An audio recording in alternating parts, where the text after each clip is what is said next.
Here's a very simple trick that you can use in Canva so you can get your image to fade into a gradient. So this is very easy, so let's show you how to do it. So first you need to add your image to Canva. That is very easy and I'm sure you know how to do that. What we need to do now is go to elements in the top left hand corner and you need to go ahead and find shapes. Canva keep updating it, but if you go to shapes you'll be able to find it. Then drag on a square or a rectangle and resize it to your canvas. Once you've done that, you can click on the shape, you can go to color here at the top, and then you can choose a gradient. You can choose any gradient because we're going to go ahead and change it later.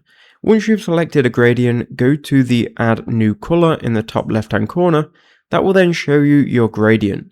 Now what I would do is choose your primary color on the left. So let's choose red to make this gradient dramatic.